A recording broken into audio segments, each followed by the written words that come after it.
Some guys do insane shit probably their entire career and never have it come back on them. Some guys do something minor and get caught immediately. Because I was going to say, you went years and years and years doing, not that it's minor. Well, it is it's minor in comparison. Well, in comparison, yes. A couple thousand here, 1,000 here, 500 here. But when you leapt to, hey, give me $8,000 a month, I'm going to watch out for you, I'm going to do this, I'm going to give you the heads up. If I come across it, I'm going to this, I'm going to that, I'm going to escort your guys, I'm going to do this. So you have a whole litany of things that you're doing for this money. Right. That really just, like, that's actually what your partner, what was your partner's name? Kenny. Kenny, when he was like, he went like within a month from taking like $100 to, boom, we're making $8,000 a week doing this. Yeah, it's $8,000 a week, yeah. I mean, he went from being a normal cop and him slipping him like $100, and then like a month later, boom. Okay, here's what we're doing now. Yeah, we'll get $8,000. What? Yeah. How did we just go from me getting $100, which I didn't even spend? Yeah. I like kept it in my locker to but he was a cheap cocksucker. I mean, he was. But he didn't. He was didn't say cheap. nothing. He loved. Listen. So in hindsight, and even at the time, I recognized at the time that he could say no right now. Oh yeah. And then everything would be okay. Like it's not like a Serpico situation. It's not like I never put him in a situation where he had to do this. Right. Because I made a determination that I was going to be a police officer until I get arrested, right, or quit, or get injured and get 3/4 disability, which is what my goal was. And but what happened? My goal to get injured because that's your goal. If you get a best case scenario, yeah. I twist my knee. Bad knee, slight limp. Yeah, good. 3/4. 3/4 disability for the rest of your life, tax free. So so that's the goal. So that was my goal, and I had it. I was at any minute I could have done it because I needed surgery on either knee because both meniscuses were torn from playing ice hockey. So I start out with a pension but the money was so good, and I just liked it. Yeah. I just liked it. I liked going to work and just being important. Oh, yeah. Does that make sense? No doubt. Absolutely. I know. Like, I never retired, right? I didn't get a chance. But when I talk to guys that are retired, like, they're like impotent. Yeah, it sucks. They're like, I'm not important anymore. Like, they think they are, but they know they're not. Right. And even their wives hate them, and they get half their pension, and they leave them. So I get it now. But at the time, I was faced with choices. If Kenny had told me, I'm not doing it. I'll have a beer with you at Joe's Bodega, but I'm not gonna do this. I would have said okay, and I would have just probably. I don't want to say this for sure. I would have just went on and did my thing, probably got a pension and left. But instead, I got a partner in crime. I had a willing partner in crime, and I was just, this is great because now I got a guy who's all in, and he was all in. So what happens in the sort of doesn't really show up in the movie. What happens is doesn't at all show up in the movie. Is Kenny Urell? I know he's a little soft in the underbelly, right? And so I ended up going away to a fucking rehab, because I went to the. You can't have a drug problem in the police department because you get terminated. So I told him I had an alcohol problem, which all right, whatever. And I go up to the rehab, and while I was away at the rehab, I told Kenny, Kenny, I found out a little bit more information by going into rehab. They came to the counselors, which are cops, said, listen, you're in a lot of fucking hot water from what we know. And you just need to stop whatever you're doing, do your rehab time, and then pray and go to church. This is what the guy said, and go to church every Sunday. Right. I said, okay. Young, 26, 25, whatever the fuck I was. Yeah, okay, sure. So, but I knew a problem could arise from a weak link. So in the meantime, 3 of my friends get arrested for shaking down a bodega, for doing an armed robbery. So they're out. I put a bail for one and put one in my house. Because his family kicks him out, he's got nowhere to go, and his name is Walter, that big Walter in the fucking big Walter with the big fucking hands. I end up putting him in my house. In the meantime, I tell Kenny, "You got to get hurt. It's 4th of July weekend.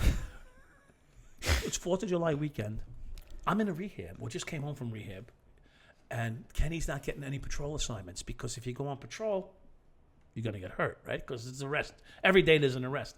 But it's 4th of July weekend. Everybody's out on details, like in Manhattan, doing parade duties, all this shit. So they're short manpower. So Kenny hasn't been on patrol in 4 months.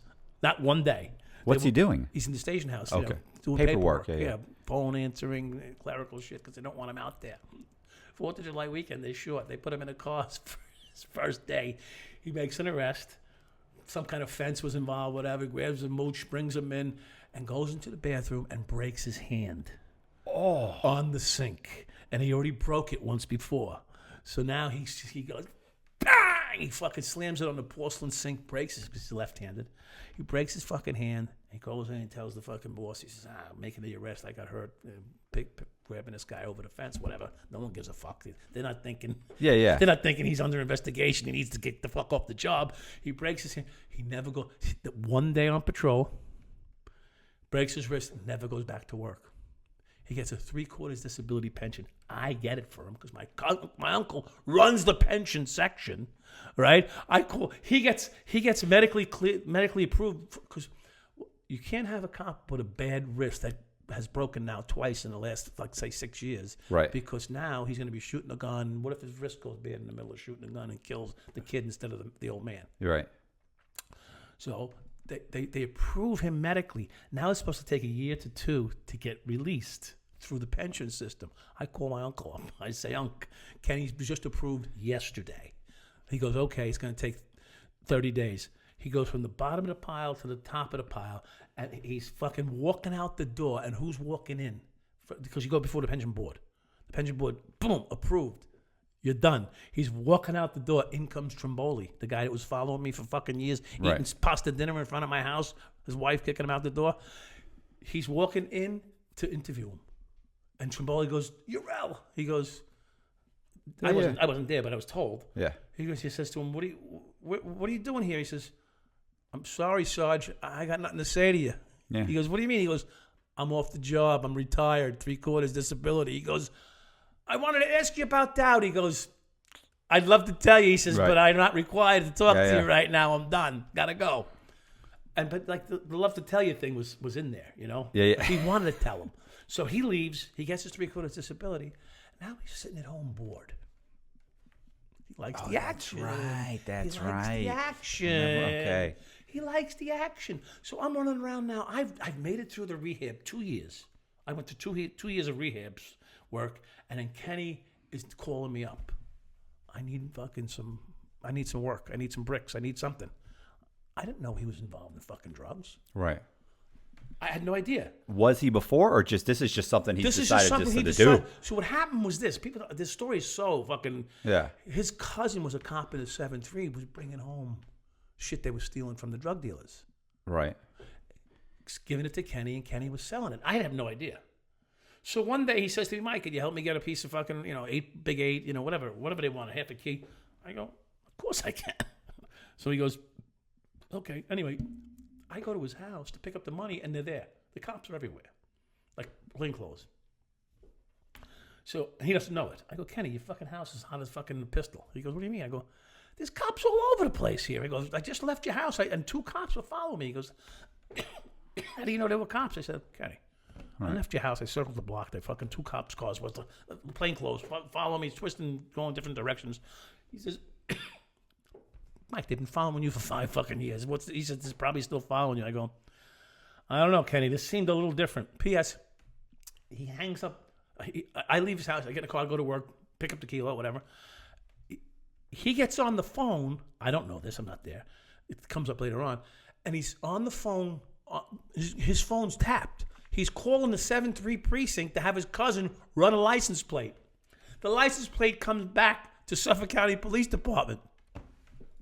You'd think he'd fucking tell me. Right. For the next month and a half while they're investigating us, he already knew that Suffolk County PD was following us. He never told me. He didn't change his act either. He ends up getting arrested. I mean, the things that took place were insane. I get arrested eventually. It was May 6th, 1992. Now, that was the 4th day after they burnt L.A. down. Right. 3 or 4 days after Rodney King, I guess, they're not guilty trial. Not guilty. Not guilty verdict came out. That was... Yeah, and they were burning the city down. They burned New York City down. They were breaking everything up. Right. This whole thing, this is sometime in, let's say, March. He was actually under investigation from January, which I didn't know. I come into the picture sometime in March. I go away to the Cayman Islands. I come back from the Cayman Islands, and I want to set up a little bit of an organization where I don't have to do any more work. Just put my money up, let my Dominican friends sell cocaine, and I'm just a part of the business. We end up pooling our money together. But you're still a police officer. Of course. Yeah. Well, I'm sorry. Yeah, it was a given. Yeah. I was like, I told you, I'm not gonna. I'm getting out one of three ways: arrested, injured, or retired. One of the three. So I set up this organization where I don't have to just put the money up. And it was a difficult time. It was around Easter, and the price of cocaine doubled. It went from $17,500 to $35,000 a kilo. So our numbers kept moving, and so at this point, I didn't want to lay out all of the money, so I encouraged Kenny to come. Kenny goes ahead and he calls up 3 of the guys from the 73rd precinct and tells them to meet him to put the money. So now there's 3 cops from the 73rd precinct, his cousin, and 2 of his... Are putting up money to invest in cocaine. In cocaine business, yeah. Of course. Yeah. Of course. And then you have Kenny. So you have 3 cops in the 73, Kenny, myself, and my partner. I couldn't leave my partner out. I didn't need him, but he's my partner. If I'm going to be making moves, he's got to get a piece of something, right? So now there's 5 of us involved in this fucking kilo distribution ring, right? And some other cop gets arrested for steroids. Anyway, so we had this whole thing set up. It's working like a clock. First week we put $54,000 back in our pockets, which each? No. So 35 was the investment. Okay. We got back 54,000. Okay. So the next week it would be 35 and get something similar. But I was a little annoyed. I wanted to be more. I wanted to double the fucking money. I want 70,000. So the next week it's going to be 70,000, not 54. That's bullshit. So, I mean, all right. you're fucking selling 20 kilos a fucking day. I want 2. Yeah. So you're flipping yours. I want mine flipped along. This is the truth. This is the way it is, right? Right. Why should I get double my money? I gave you 35. I want 70. Can we do this? The answer was yes. So don't give me 54. So next week doesn't come, by the way. So in the interim, Kenny's got to pick up a piece for himself to sell. So now he's got this machine going that I set up, and he's got to pick up a piece. So I got to pick up, half a kilo or something from somebody in Brooklyn, and in the patrol car. I meet him at work. The guy jumps in the back of the patrol car, and now they got me on film. And I'm knowing it. I'm knowing something's wrong. And I'm looking up. There's an apartment building upstairs, and there's a building over here, a rectory, a church rectory, and I see, like, it looks like there's cameras in these windows. Is this possible? You know, like when you know, but you say no, it's not really happening. No, you still feel untouchable. There's no way. It's that. It's not the camera on me. The camera's on somebody else right now. 2 cameras, one there, one there. And it's funny because in the Marlin Commission hearings that was where I testified, they show it. Right. They show those angles from cameras of me getting in and out of a patrol car and the guy jumping in the back of the patrol car as I drive off. And the funny thing was, he would normally just hand me the shit. I go, keep it low. Like, here I am saying, keep it low. Because I know. Yeah. Like, you know when you know, and there's just nothing you can do. Like, you handed the fucking paperwork in for your fucking fraud, and this could be the last one. Yeah. And you're knowing it. Like I'm knowing something's wrong. And so I keep that thing low. So he hands it, like the seats break in the middle. He hands it through me in the seat, and I was so careful to keep it low that the cameras couldn't see it.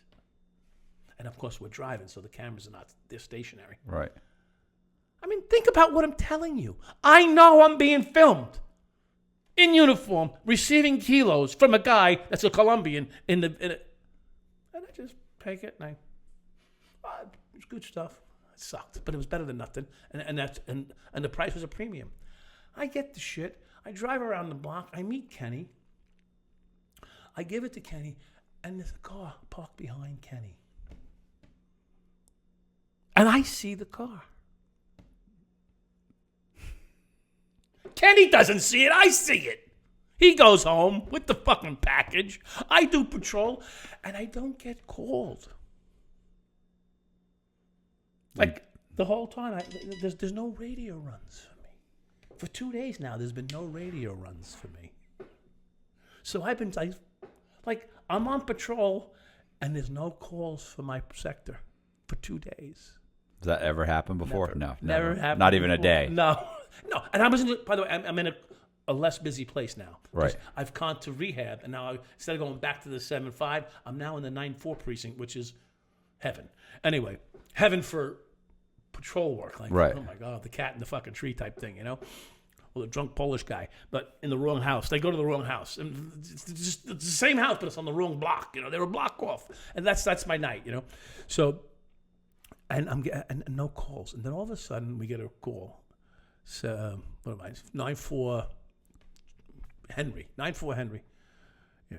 10-2. I was like, 10-2. Why would they call us back to the precinct? And I look at my partner.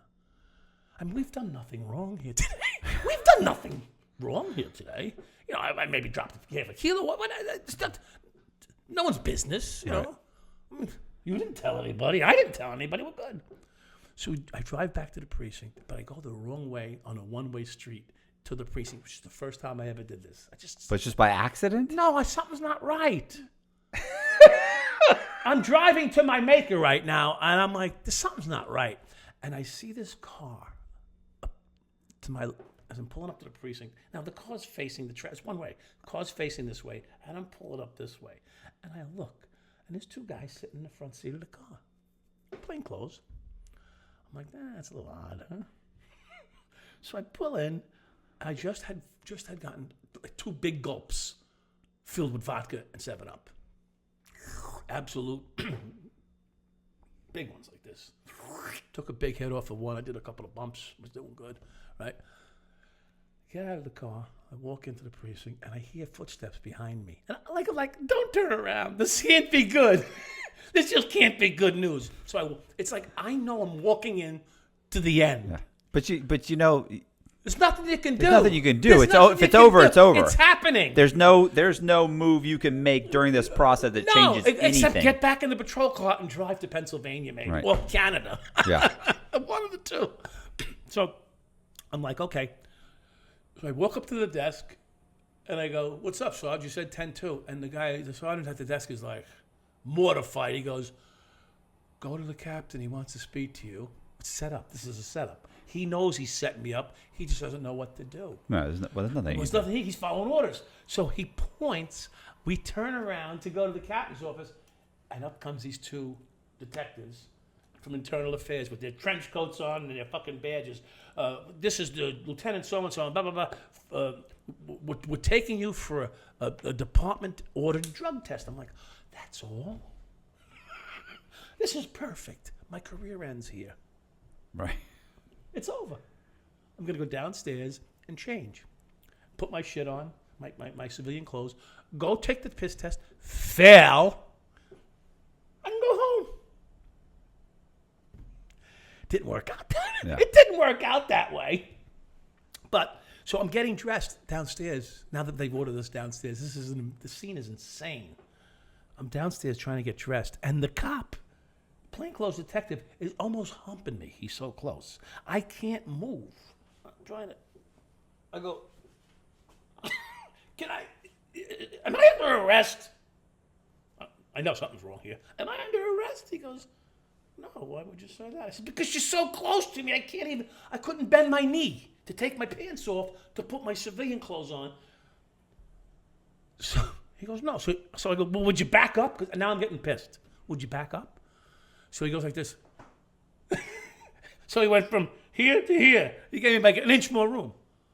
Holy fuck, this is serious because he's on my shit. So now in my pants, right, is the cocaine. That goes on the right. Some cocaine. Yeah, 5 grams, whatever. Yeah, not the kilo. No, that's what been gone. given to Kenny. He's got that on Long Island. I'm trying to get dressed. Can't get dressed. Now I go to him. Now, you know something's wrong. When I know, I go to him, you think I should take my off-duty service revolver, my off-duty revolver, or leave it? He goes, you can leave it there. You can come back and get it later, he says to me. So, wow. Go back and get Might it. be all right. I'll be back. Yeah, I'll be back. Get outside, get in the patrol, back in the plainclothes car, and I'm saying, I got to get rid of this cocaine on me. So I'm like, how am I going to do this? So I go, I look at, there's no handles. There's no handles and no windows on the fucking door. So I can't open a window, and I can't open the door. So I go, and I turn around and I look at them, I go, I don't know what this is about, but one thing I want you guys to know is my partner has nothing to do with it. Whatever this is, my partner has nothing to do with it. I want to exculpate this kid because I feel bad. He followed me, you know?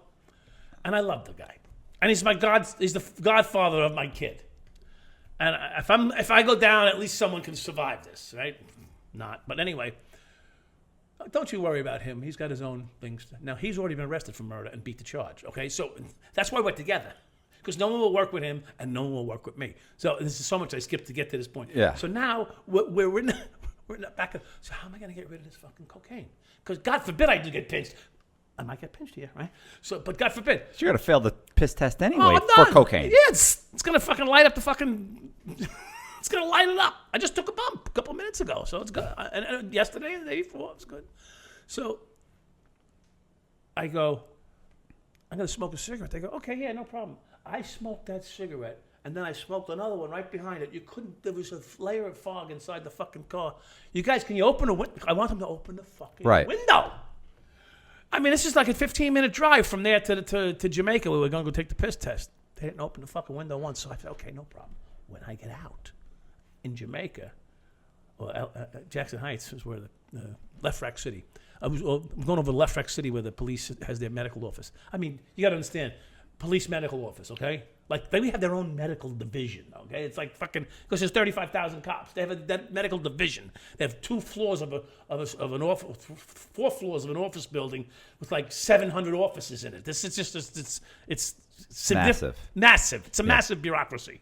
And so I get out of the car, and right there, like, and I turn around, and there's a phalanx of brass. If you know what brass means, the guys with the brass on their fucking hats and lieutenants, all the bosses, phalanx of them, all the way from the street, and it's about 40, 50 feet from the street to the entranceway door. Then there's the entranceway phalanx. There's the hallway phalanx, and the fucking button opens up on the elevator, and I look up, there's a guy with more scrambled eggs on his fucking hat than I've ever seen in my career because he was a chief. The chief was standing in front of me, and a deputy inspector. Both of them like this, and I just got on the elevator, and I turned around, and I was standing between them.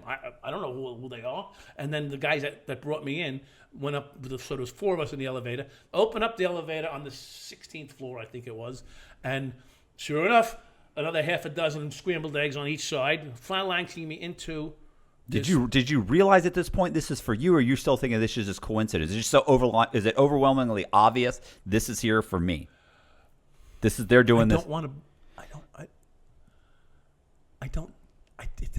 It hasn't hit me yet. Oh, okay. Yeah.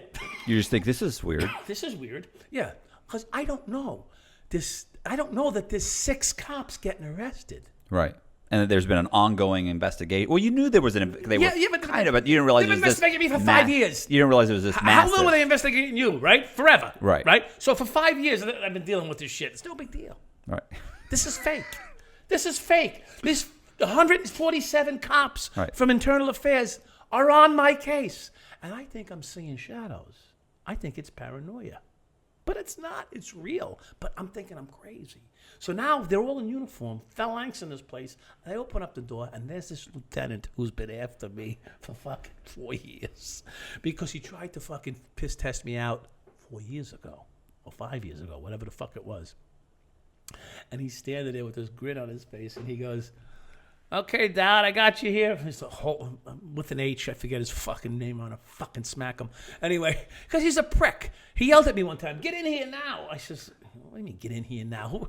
I'm sick. I was on sick leave. He goes, I'm Lieutenant so-and-so in charge of health services. And he goes like this.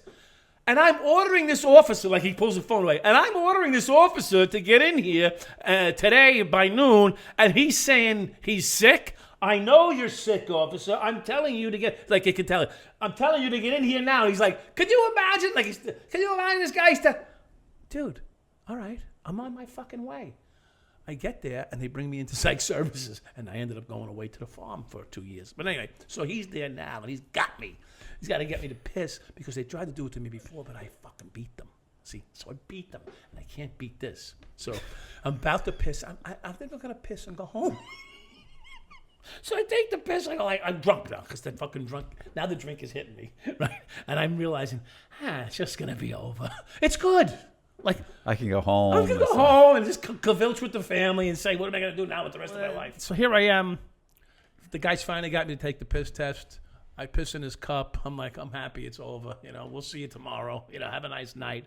And I turn around and then goes, and in walks these two other guys into this small cubicle area. And he goes, Suffolk County detectives. And I go, oh, how you doing? What's up? You're under arrest for conspiracy to distribute narcotics. I go, oh, okay. I mean, what am I supposed to say? The nerve of you. I mean, right. Like, so one of the things is, the newspaper account is, and he just, turn around matter of factly. What am I supposed to do? Kick and scream and say, go fuck yourselves? I mean, I just put my hands behind my back. They put the cuffs on me. So now they go to search my pockets. Right.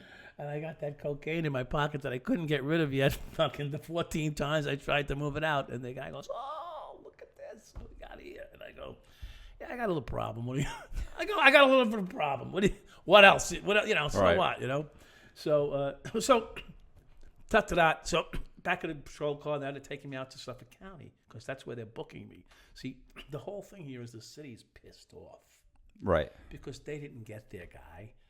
The out of jurisdiction got the guy. Right. You're not because you're not. You're in the city. You're not at Suffolk County. I'm not a Suffolk County police officer or anything. And they've had me under investigation for 5 years, and they couldn't put a pinch on me. But Suffolk County has an investigation for 3 months, and they got me. Because they got me because Kenny. Well, because of Kenny. Well, because of the wires. Kenny didn't give me up. It was wires that got me, and then Kenny on bail puts a wire on, and then he gets me. People don't know how the story actually breaks out, but that's how it breaks out. So anyway, telling the story is exhausting, And how much should we skip when we tell these stories, right? Like 80% or more of it, right? In fact, I'm working on getting the screenplay done now because they can't get it down. They've been working on it for 5 years, a screenplay to do a remake movie of the 7-5 documentary, and they just can't get it. So I've been through the mill with all kinds of involvement with different people in Hollywood. Right. Frank Scott, who did Get Shorty. I never saw it. You never saw Get Shorty? No, I never saw it. Yeah. The guy John Travolta. It's a great movie. Yeah, the guy who wrote that was supposed to do it. Then it was Scott Gillespie, a guy named Gillespie, who did I, Tonya. I don't know, I, Tonya movie with the ice skater girl.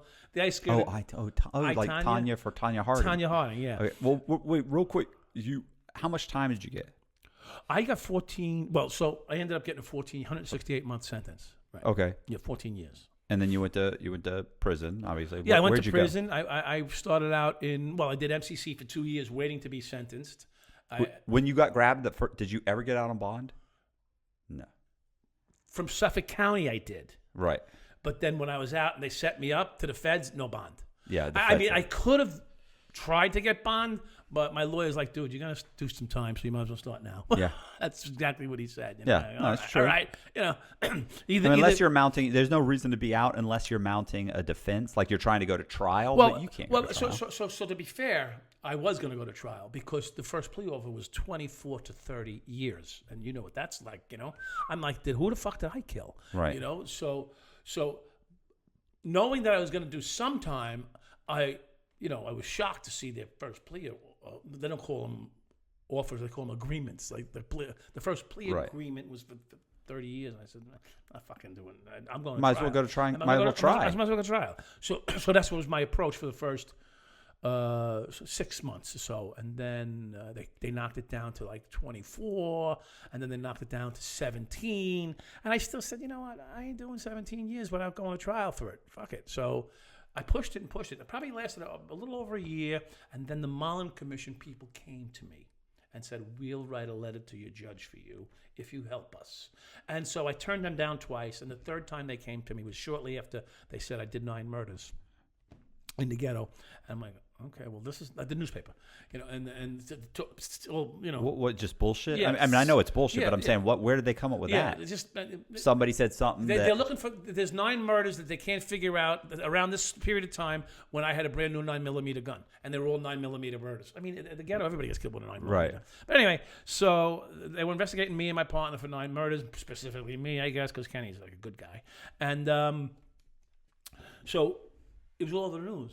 I'm like, listen, I didn't do any fucking murders. And, by the way, Mullen Commission called again today and asking if you could please, cooperate with them. What were they investigating? What was that commission investigating? Their task was to investigate corruption in the city, and basically just as systematic like mine was, whatever. And so I drew them a roadmap. I showed them how to do it. They arrested the whole 30th precinct. They called it the Dirty 30. They arrested the whole night shift, which is 30 guys on the 30th precinct. They were all in cahoots. I don't know anybody. I didn't know anybody, but I showed them how to catch me. Right. Something like you might have done to show the mortgage companies. The ethics and fraud thing. Right. Like, look, same thing. So I showed them how to catch me. I said, you don't put a sign, look over here for cash. Dude, you got to make the cops got to be a little more like surprised or industrious. Don't put a sign, check under fucking ice cubes for cash. Yeah. They're going to check. You don't need to tell them, So don't make it so obvious. So anyway, I gave them a few pointers like that, and I told them how I would see a scene and how I would assess it and how I would know I wasn't being set up. So they did what I told them. And they got the whole 30th precinct. They got a bunch of guys. So now when I went to get sentenced, they wrote a letter to the judge saying that I was honest and helpful. That's all they would say. Right. Was this sentence in the state or the feds? Feds. I never got sentenced in the state because they consumed the superseding indictment. They made it all one to make it a RICO case. So I was, Okay. So I got the RICO. Yeah. So okay. I got a RICO indictment, and I pled guilty to it. So I faced 10 to life. Right. At my sentencing. And did the U.S. attorney recommend that you get the low end of the guidelines or anything? No. He's saying he was him. against everything. He was sort of like what you had to deal with when you were through. Like there was no friend in that courtroom except for the letter, and the judge witnessed my testimony, and even partly to my dismay is some of my sentence, like some of the testimony wasn't very good. Like I stole money from some girl, like $300 under the Bible. The mother hid the money under the Bible. I asked the kid, is there any hidden money in the house that they might have robbed? Right. And she goes, well, she's on the phone, Mom. Yeah, I remember. She goes, check under the Bible. So I found it. He takes it and he goes, looks like the burglars got it. Yeah, they got it. Imagine that. So, and that's a real shitty thing to do, Right. But part of my justification, well, we all do shitty things. Yeah. Part of the justification was. Yeah, listen, you don't have to explain to me. I know that. but people, they hear that, like, how the fuck can you do that? Well, I got a partner next to me that's threatening me right now. He's like, you fucking set me up. The last job, there was $11,000 in cash. You fucking missed it. You had it in your hand. I said, take it easy, dude. I'm not looking for someone's fucking savings. I'm looking for bags of cash like this. Right, I'm not looking from drug for dealers. I'm not looking for a knot of $11,000 that someone saved. That's a lot of fucking money. I said, no, it isn't. Not what I'm looking for 30, 40, 50 grand in 20s, not someone's little life savings stack. Right. So anyway, long story short, I ended up, the next chance I could to get some money, I did. It was a couple, $300-$400, whatever we took from under the girl's Bible, which was horrible. Right. And so what I'm saying is, when I got sentenced, the judge said, Mr. Dowd, all the things you were very helpful, but taking that $300 from the fucking Bible with the girl, was not a very. I said, I'm gonna say, she was letting it known that she was aware of that. Yeah. That being said, they said you were very helpful. I was going to give you a sentence to the top end of your guidelines, which would have been 15 and a half years. She said, instead, I'm going to give you right in the middle, which was 168 months. So essentially, she says the Mullen Commission helped me. I'll take her at her word. She could have given me more because they wanted to give me more. Right. I'm sure they probably would have given me more if I didn't testify with the Mullen Commission.